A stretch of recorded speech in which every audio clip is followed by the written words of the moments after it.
认识耶稣是我一生最美的祝福。我要称颂耶和华，称颂他的圣名。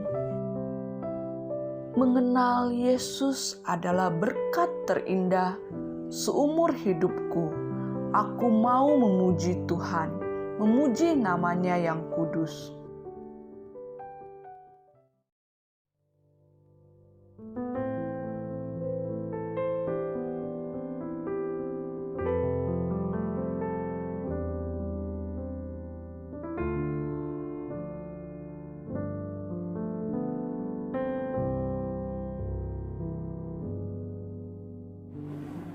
Shalom jemaat yang dikasihi Tuhan, kita kembali lagi masuk dalam ibadah pada hari ini, di mana kita akan mempersiapkan diri sama-sama untuk datang kepada Tuhan. Aku mau bersyukur kepada Tuhan dengan segenap hatiku. Aku mau menceritakan segala perbuatanmu yang ajaib. Aku mau bersukacita dan bersukaria karena Engkau bermazmur bagi namamu, ya Maha Tinggi. Ibadah pada hari ini kami alaskan atas nama Allah Bapa, Allah Anak, dan Allah Roh Kudus. Kiranya Allah Tritunggal memberkati kita pada hari ini. Mari kita berdoa. Bapa kami yang bertata di dalam kerajaan surga, kami bersungguh bersyukur pada hari ini kami boleh kembali beribadah kepada Tuhan. Di tengah kondisi yang tidak pasti Tuhan, kami percaya bahwa ada kepastian di dalam Tuhan.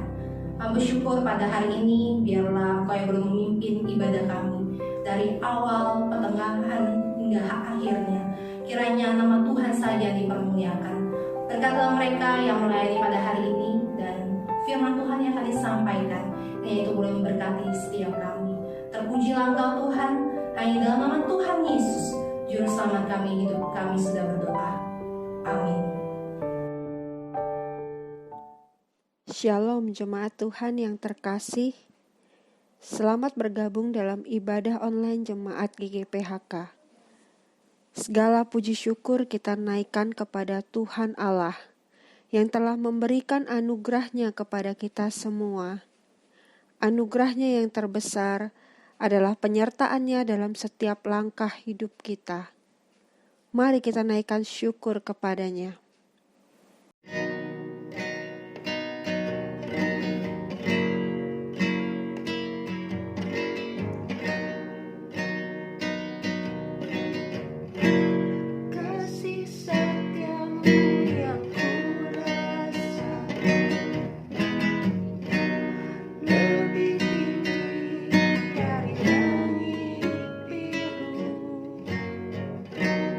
Kebaikanmu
Jemaat yang terkasih di dalam Tuhan, mari kita bersama-sama datang di hadapan-Nya dan menaikkan pujian karena kebesaran dan kesetiaan-Nya.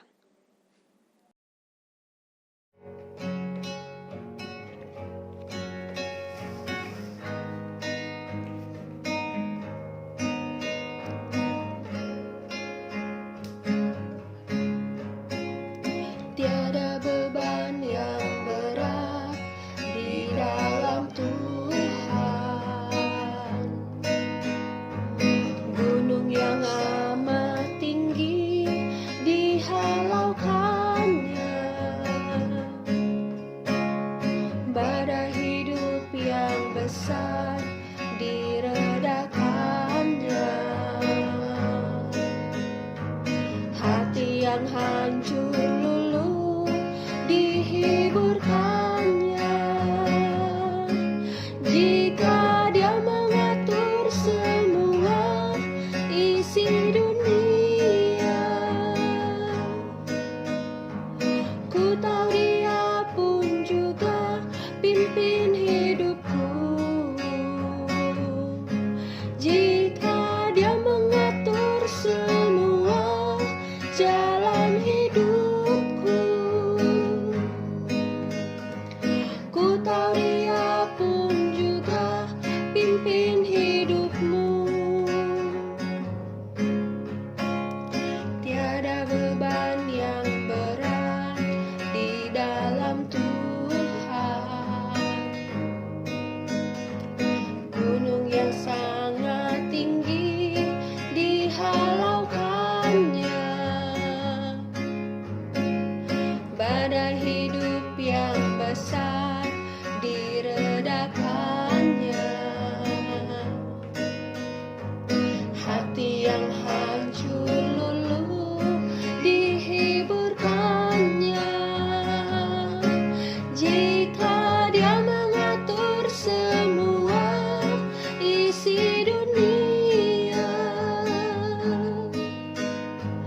ku tahu Dia pun juga pimpin hidupku. Jika Dia mengatur semua jalan hidupku, ku tahu Dia pun juga pimpin hidupmu.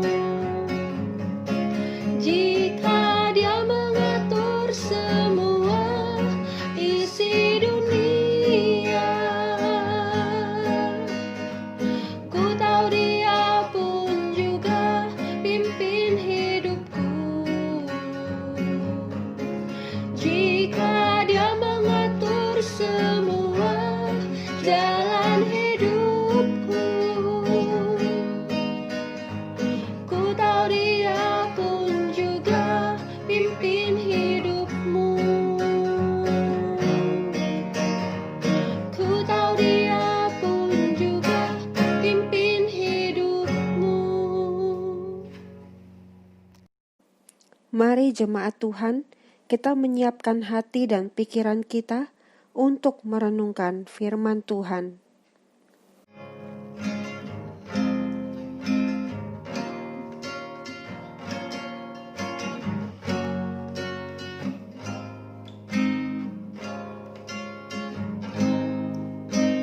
Engkaulah kekuatanku, tempat perlindunganku,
Bapak Ibu yang dikasih Tuhan, kita akan masuk dalam pertemuan firman Tuhan. Terlebih dahulu kita akan berdoa bersama. Bapa kami yang dalam surga, kami sungguh bersyukur kembali kami akan mendengarkan firman-Mu. Tolong setiap kami pakai hamba-Mu yang lemah dan terbatas ini, dan kami semua yang ada di rumah, di tempat kami masing-masing, biarlah kami memusatkan hati dan pikiran kami untuk boleh menerima akan kebenaran firman-Mu. Roh Kudus Tuhan yang boleh mengurapi kami semua, Tuhan. Terima kasih Bapa, di dalam nama Tuhan Yesus, Juru Selamat kami, hidup kami sudah berdoa. Amin.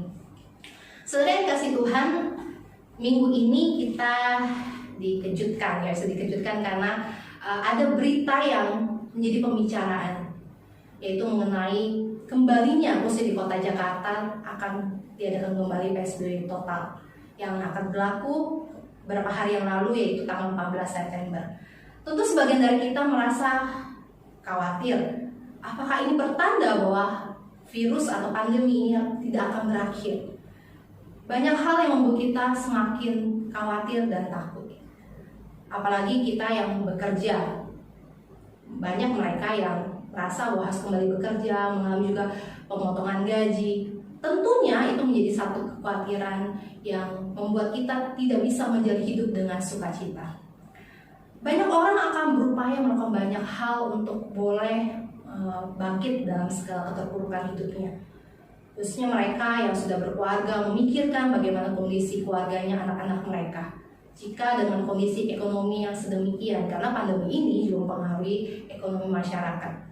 Beberapa waktu yang lalu, mungkin sampai hari ini, ada satu usaha atau tempat di mana orang-orang banyak mendatangi. Apa itu? Pegadaian. Banyak orang yang sudah tidak punya cukup uang untuk membayar pengeluaran atau membayar tagihan-tagihannya, akhirnya memilih jalan yaitu ke pegadaian, menggadaikan barang berharga yang dimilikinya. Itu baru salah satu cara yang dipakai oleh orang-orang untuk memenuhi kebutuhannya. Kita tidak tahu sampai kapan keadaan ini, tapi kita terus datang kepada Tuhan, karena kita mempunyai Allah yang hidup, yang tidak pernah meninggalkan kita. Di dalam kehidupan orang percaya, kita tidak akan pernah namanya sepi dari namanya masalah. Pasti masalah akan terus datang di dalam kehidupan kita. Namun yang terpenting bagaimana kita meresponi setiap masalah pergumulan kita masing-masing. Itu yang menjadi fokus utama kita. Hari ini kita mau belajar bagian firman Tuhan dari Perjanjian Lama. Kisah seorang tokoh yang bernama Yosafat. Siapakah Yosafat dan apa yang dialami, serta respon apa yang dibuat ketika dia menghadapi pergumulan dan masalah. Kita mau baca bersama-sama bagian firman Tuhan dari 2 Tawari pasalnya yang ke-20. Kita akan baca ayat yang pertama sampai yang keempat. 2 Tawari 20 ayat yang pertama sampai yang keempat. Setelah itu Bani Moab dan Bani Ammon datang berperang melawan Yosafat bersama-sama sepasukan orang Meuni. Datanglah orang memberitahukan Yosafat, suatu laskar yang besar datang dari seberang laut Asin dari Edom, menyerang tuanku. Sekarang mereka di Hazezon Tamar, yakni En-Gedi. Yosafat menjadi takut, lalu mengambil keputusan untuk mencari Tuhan. Ia menyerukan kepada seluruh Yehuda supaya berpuasa, dan Yehuda berkumpul untuk meminta pertolongan daripada Tuhan. Mereka datang dari semua kota di Yehuda untuk mencari Tuhan. Tema hari ini saya beri judul Setia Mencari Tuhan.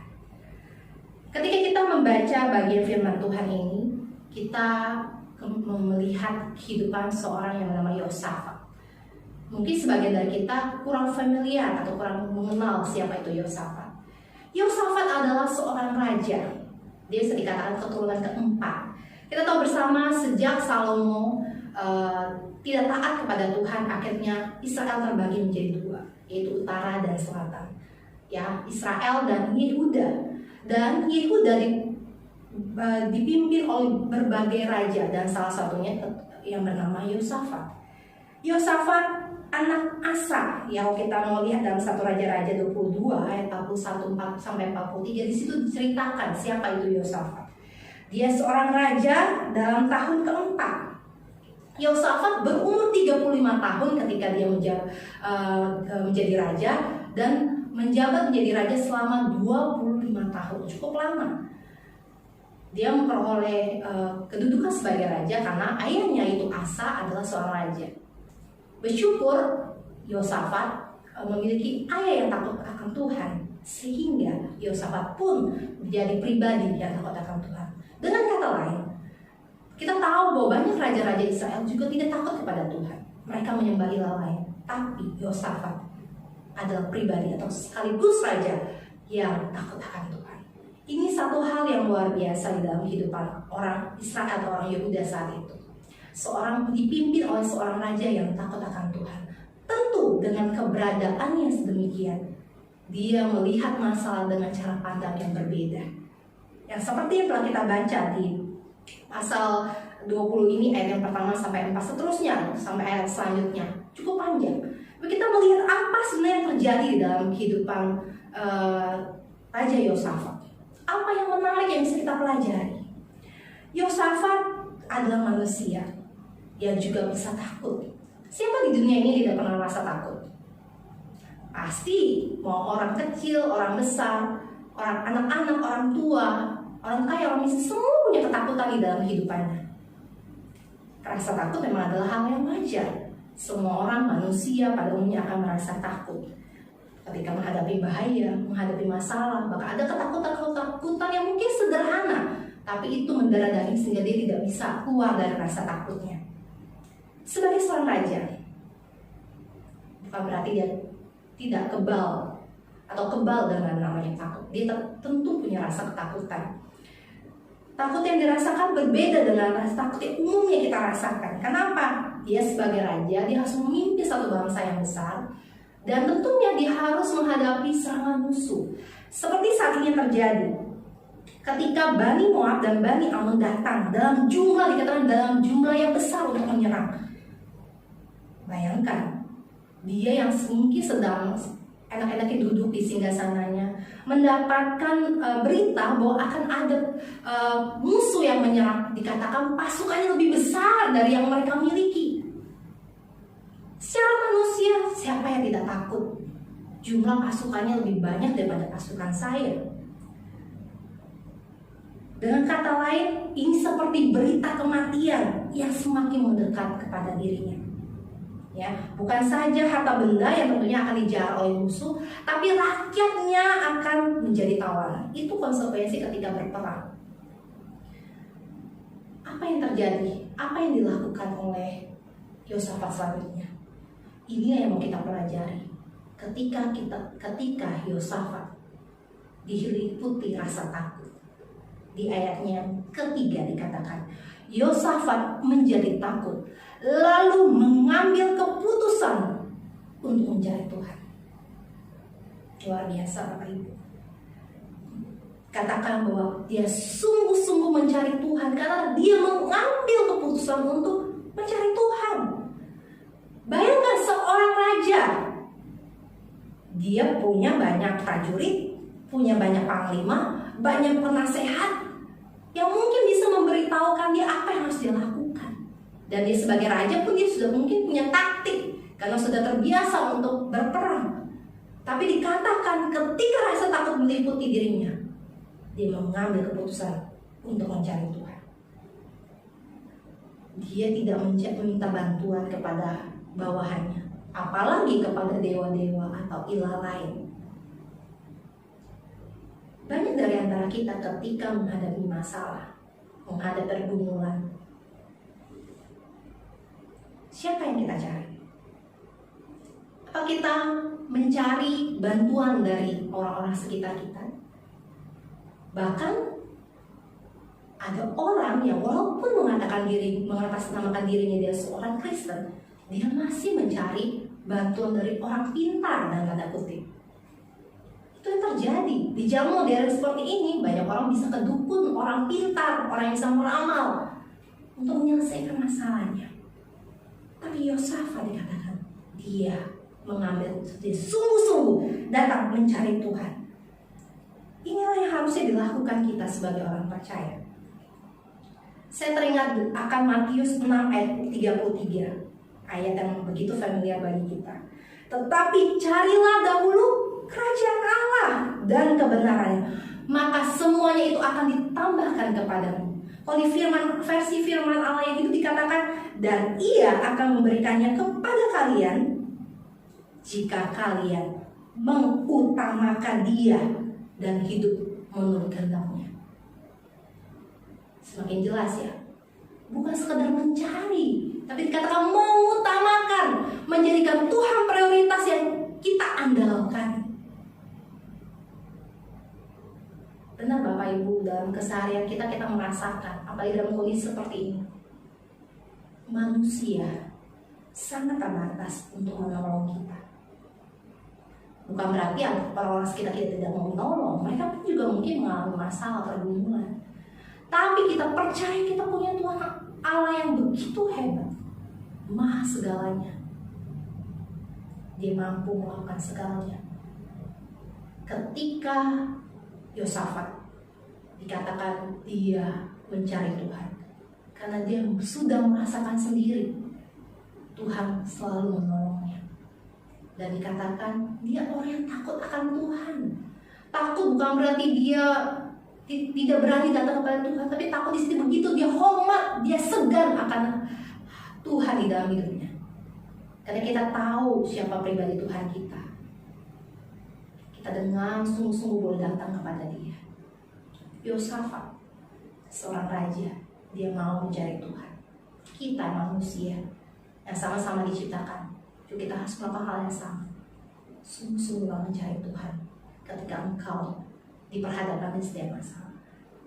Bahkan bukan saja dalam ketika engkau menghadapi masalah, dalam segala keadaan, maukah engkau mengutamakan Dia di dalam hidupmu? Tuhan terlebih dahulu mengasihi kita. Kasih begitu panjang lebar dalam, Dia akan melakukan yang terbaik buat kita semua.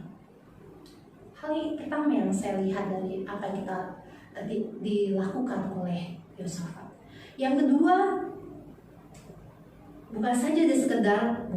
bukan hanya dia mencari Tuhan dengan sungguh-sungguh, tapi dia juga mengajak orang-orang di sekitarnya. Dengan kata lain, dia mencari Tuhan bersama-sama.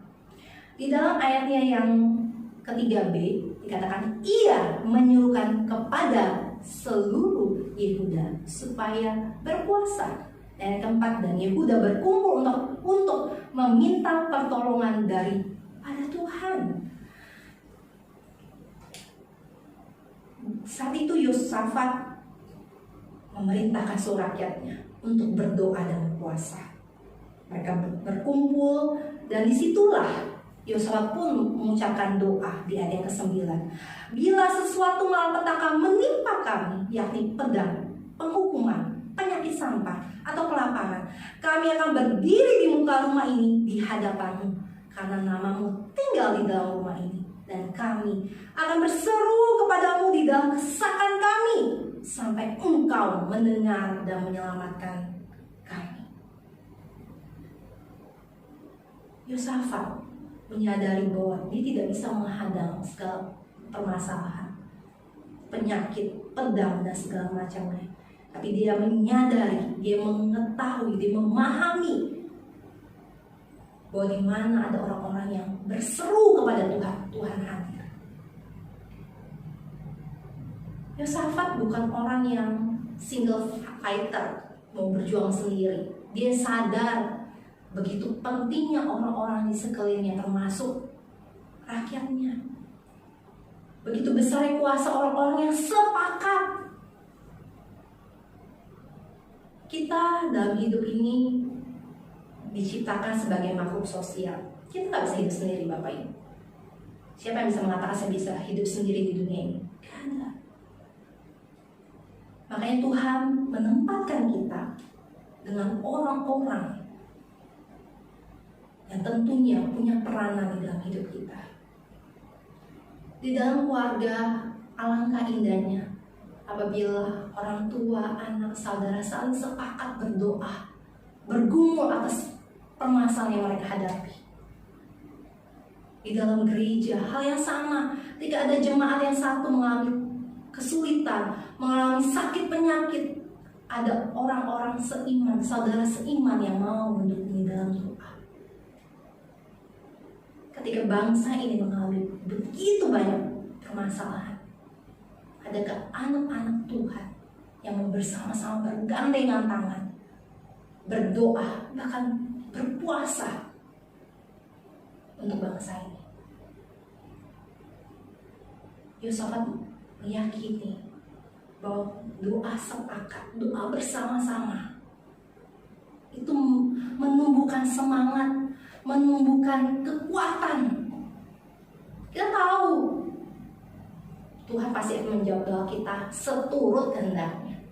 Tapi Tuhan begitu bersukacita jika ada anak-anak Tuhan yang mau sama-sama berdoa, yang sama berseru. Dikata bahwa orang Yehuda akan terus berdoa sampai Tuhan mendengar, menjawab, menyelamatkan. Dengan kata lain, itu ada satu kesungguhan, ada satu keseriusan yang mereka lakukan ketika mereka datang kepada Tuhan. Di ayat 12 dikatakan, "Ya Allah kami, tidakkah Engkau akan menghukum mereka? Karena kami tidak mempunyai kekuatan untuk menghadapi laskar yang besar ini yang datang menyerang kami. Kami tidak tahu apa yang harus kami lakukan, tetapi mata kami tertuju kepadamu." Doa yang luar biasa. Dikatakan mata mereka tertuju hanya kepada Tuhan. Ketika mereka bersama-sama, mereka juga fokus pada Tuhan. Mungkin harusnya rakyat berkata, "Saya punya raja, kenapa saya harus datang kepada Tuhan?" Tapi tidak. Yosafat tidak pernah mau mencuri kemuliaan Tuhan dalam hidupnya, walaupun dia seorang raja.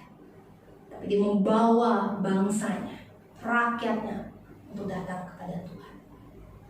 Sudahkah kita sebagai orang percaya sama-sama bergandengan tangan, menyatukan hati, menyatukan semua yang ada di dalam diri kita kepada Tuhan, dengan satu dasar bahwa Tuhan sanggup melakukannya bagi mereka, tentu juga buat kita. Bapak Ibu yang kasih Tuhan, Yosafat dia mencari Tuhan bersama-sama. Dia melibatkan orang-orang. Dia tidak menjadi sombong. Bukan berarti sebagai pendeta, sebagai orang yang lebih rohani, kita nggak butuh doa. Saya pun sebagai hamba Tuhan butuh dukungan doa dari jemaat Tuhan, dari teman-teman sekeliling saya. Makanya ketika ada kesempatan saya berbicara atau men-sharingkan pergumulan dengan teman-teman saya, kami juga terus membiasakan untuk sepakat berdoa walaupun berbeda tempat, karena itu menjadi kekuatan kami. Kami tahu bahwa ada orang yang mengingat kami. Sungguh indah Bapak Ibu ketika kita boleh saling mengingat di dalam doa. Kita memang saling tidak bisa bertemu secara langsung, tapi ketika melalui doa-doa kita percaya Tuhan seluruh waktunya, seluruh kehendaknya akan menjawab. Itu yang kedua yang saya bisa belajar ketika Yosafat meresponi apa yang terjadi dalam hidupnya khususnya mengenai masalah. Yang ketiga,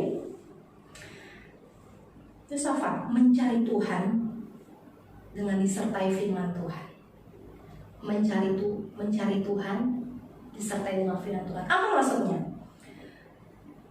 Kita di dalam hidup ini seringkali berkata, "Saya nggak tahu bagaimana seharusnya saya berdoa.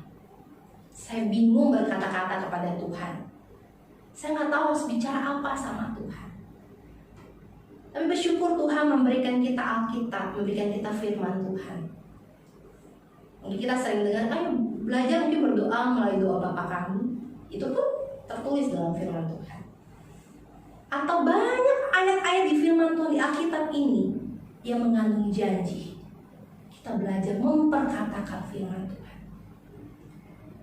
Ya tentunya kita harus baca firman Tuhan baru bisa kita mengucapkan. Kita tahu apa janji firman Tuhan. Beberapa waktu ini saya terus mengingatkan anak muda untuk ayo giat baca firman Tuhan. Gak ada ruginya, banyak keuntungannya. Memang kita harus membayar harga untuk melakukan ini. Tapi dibandingkan dengan kita yang seringkali dengan gadget kita, melihat sosial media, menonton TV dan sebagainya, itu nggak salah. Tapi berapa banyak kita berikan porsi juga untuk firman Tuhan. Karena firman Tuhan ini menjadi kekuatan. Itu yang disadari oleh Yosafat. Dikatakan ayat yang ke-15 sampai 17. Dan berseru, camkanlah hai seluruh Yehuda dan penduduk Yerusalem dan Tuanku Raja. Beginilah firman Tuhan kepadamu, janganlah kamu takut dan terkejut karena laskar yang besar ini, sebab bukan kamu yang akan berperang, melainkan Allah. Besok haruslah kamu turun menyerang mereka. Mereka mendaki pendakian Ziz, dan kamu akan mendapati mereka di ujung lembah, di muka padang gunung Yeruel. Dan meperangi tidak usah kamu bertempur, hai Yehuda dan Yerusalem. Tinggallah berdiri tempatmu dan lihatlah bagaimana Tuhan memberikan kemenangan kepadamu. Jangan kamu takut dan terkejut. Majulah besok menghadapi mereka. Tuhan akan menyertai kamu. Tuhan berbelas kasihan. Menjawab doa yang disampaikan dengan apa? Perantaraan Nabi Yahaziel. Ya, tadi yang mengucapkan di ayat 15 sampai 17. Itu firman Tuhan. Perkataan Tuhan sendiri yang dipakai melalui para nabi.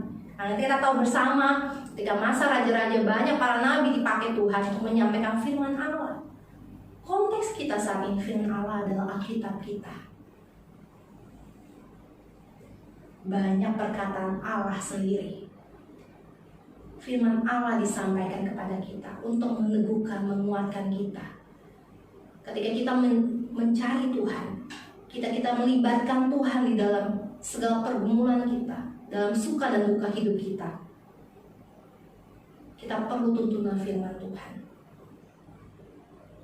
Banyak janji yang indah, tapi juga ada perintah Tuhan yang harus kita lakukan. Jika itu saling berkesinambungan kita lakukan, kita akan menikmati berkat Tuhan. Kita menikmati janji Tuhan, menikmati kuasa Tuhan dalam hidup kita. Sungguh luar biasa ketika mereka mencari Tuhan, ketika mereka sepakat bersama-sama mencari Tuhan, bahkan ketika mereka tekun mendengar firman Tuhan, mereka mulai menanggapi firman Tuhan yang disampaikan para nabi. Apa yang dikatakan? Jelas ketika nabi Tuhan katakan, bukan kamu yang berperang, tapi Tuhan. Mungkin banyak orang saat itu rakyat berpikir, maksudnya apa Tuhan berperang? Saat ini kita juga sering mendengar Tuhan berperang ganti kita. Apa maksudnya? Tuhan bisa lakukan banyak cara untuk menolong kita, termasuk juga yang dihadapi atau yang diterima oleh Yosafat. Ayat selanjutnya, ini satu hal yang luar biasa. Ketika dia sudah mendengar tentang berita ini, janji Tuhan bahwa Tuhan akan berperang, Yosafat melakukan hal yang unik. Ya, yang ke-20 dikatakan ketika berangkat dia malam telah mendengar, dia percaya kepada nabi-nabi Tuhan. Di ayat 21 dia berunding dan dia mengangkat orang-orang yang akan menyanyi nyanyian untuk Tuhan dan memuji Tuhan. Wah, luar biasa. Orang berpikir harus sih karena mereka mau berperang, yang mereka persiapkan apa? Mungkin latihan berperang, pakaian perang dan sebagainya. Tapi karena dia sudah meyakini apa yang dikatakan firman Tuhan, Tuhan akan berperang, mereka Yosafat malah memilih para pemuji.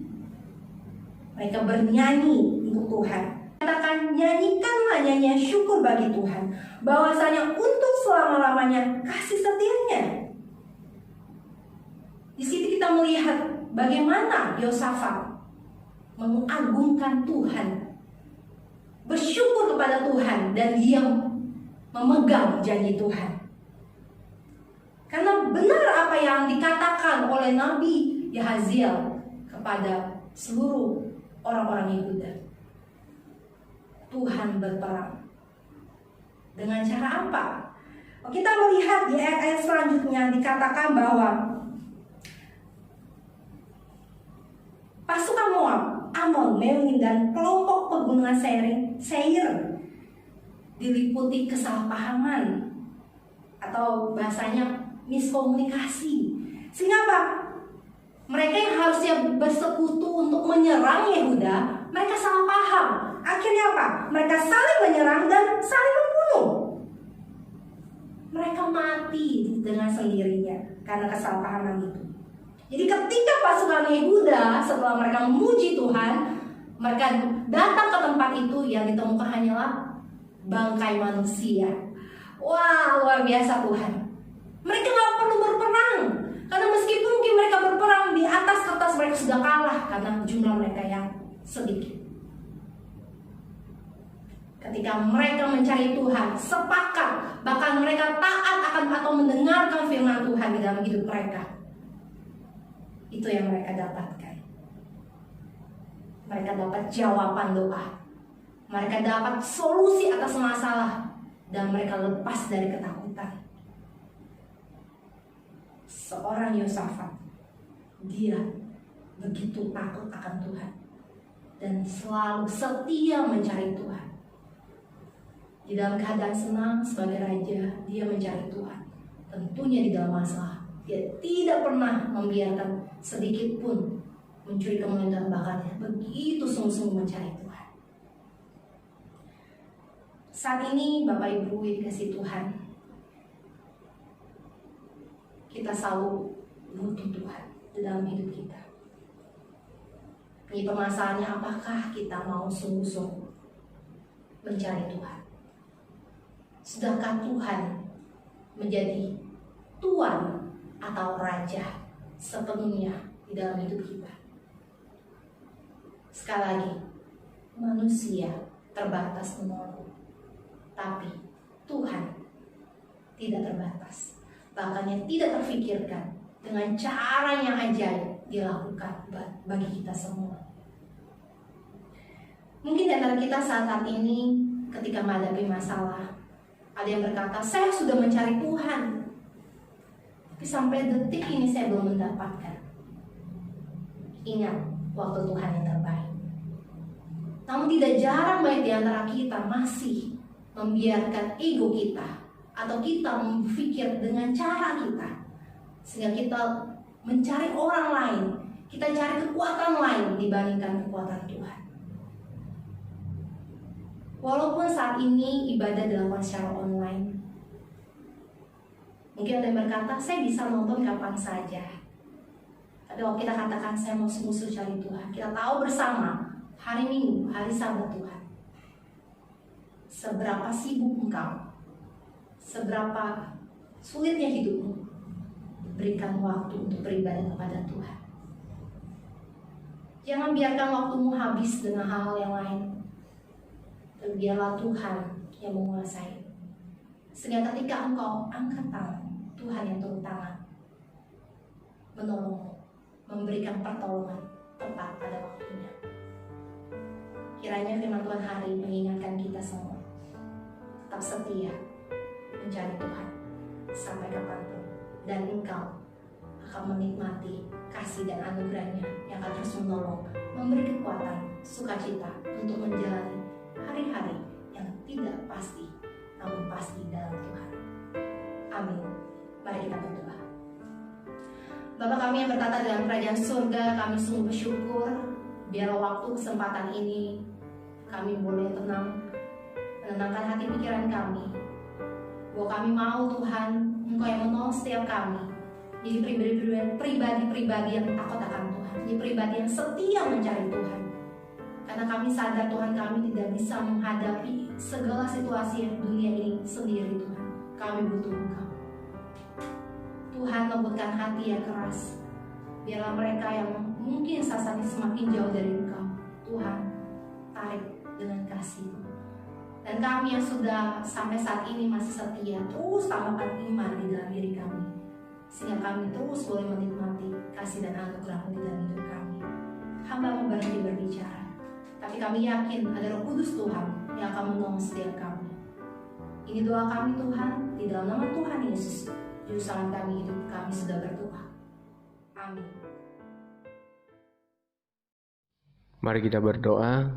Kami ucap syukur dan terima kasih Tuhan, pada saat ini kami bersyukur atas segala sesuatu dalam kehidupan kami, dalam kehidupan keluarga kami, dalam pekerjaan kami, dan juga berjemaat di gereja ini.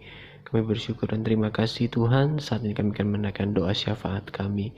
Pertama kami berdoa untuk lingkungan di mana kami tinggal Tuhan saat ini. Tuhan jaga dan lindungi, jauhkan daripada masing-masing mara bahaya, sakit, penyakit, dan virus yang menyerang saat ini. Tuhan lindungi, Tuhan berkati keluarga kami, keluarga besar GKPHK dimanapun kami berada. Berkati lingkungan sekitar, depan, belakang, kiri, kanan, dan biar kami boleh menjadi berkat dimanapun kami berada. Kami berdoa juga untuk bangsa dan negara ini Tuhan. Kami serahkan ke dalam tangan-Mu Tuhan.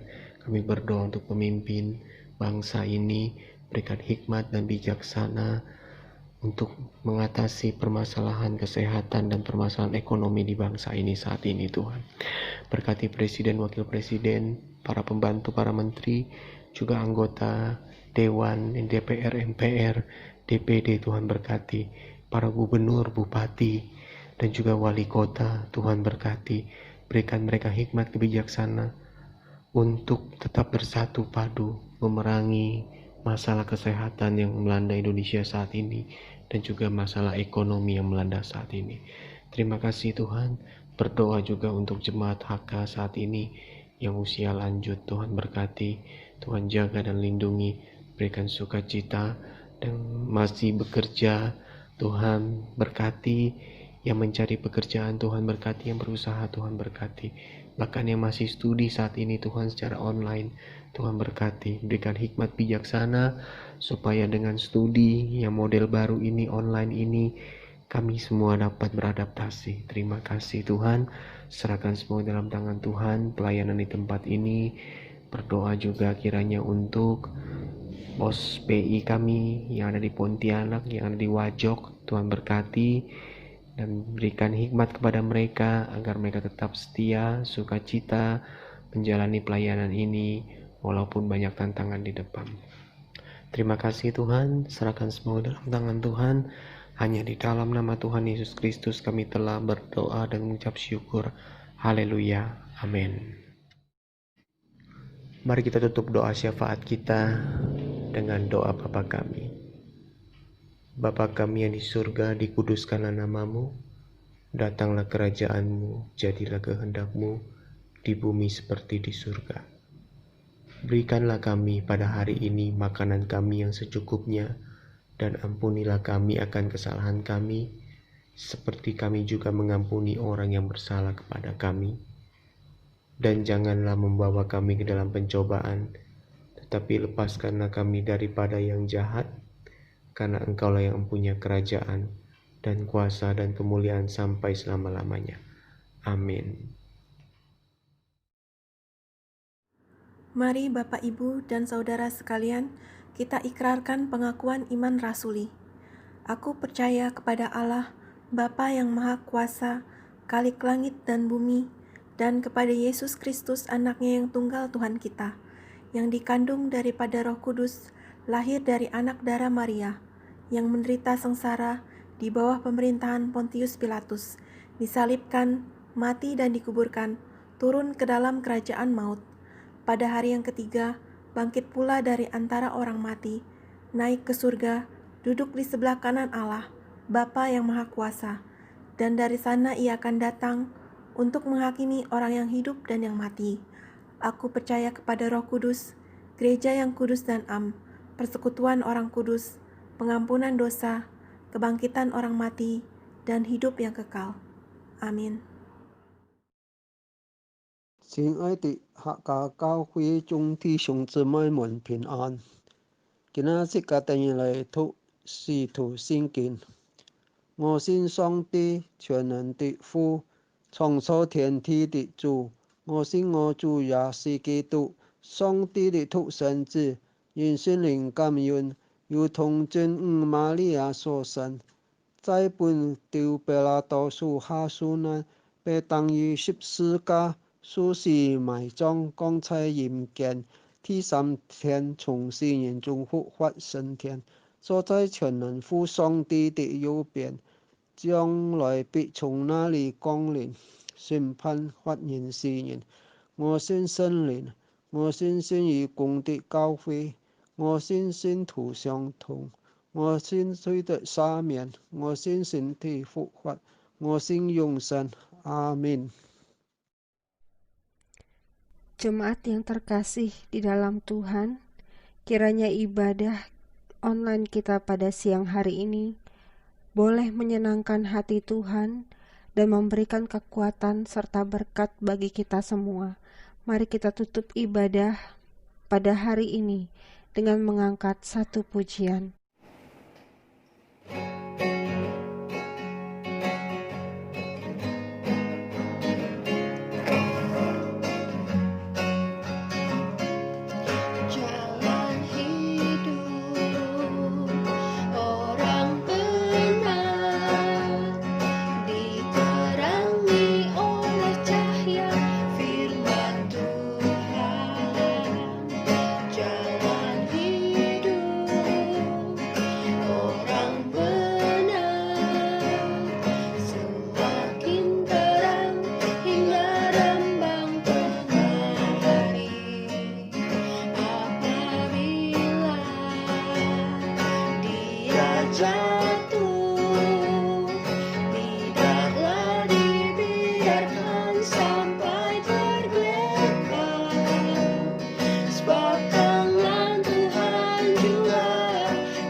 Bapak Ibu yang kasih Tuhan, kita bangkit berdiri, kita sama-sama akan menutup ibadah kita dengan doa dan menerima berkat daripada Tuhan.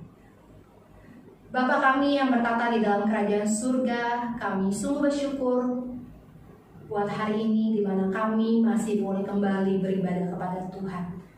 Kiranya Tuhan melalui firman Tuhan, melalui pujian, membawa kami untuk semakin rindu dekat kepada Tuhan, mencari Tuhan, mengutamakan Tuhan di dalam kehidupan kami. Bila kasih setia Tuhan tidak pernah meninggalkan jemaat GKPHK dari saat ini Tuhan. Dan seterusnya biarlah Tuhan yang boleh menolong kehidupan jemaat-Mu. Bapak Ibu dikasih Tuhan, arahkanlah hatimu dan terimalah berkat daripada Tuhan. Kasih sayang daripada Allah Bapa Surgawi yang sempurna, anugerah keselamatan daripada Yesus Kristus, serta pertolongan, pimpinan, dan penyertaan pada Roh Kudus menyertai kita semua mulai hari ini sampai Maranatha Tuhan Yesus datang kedua kali. Haleluya. Amin.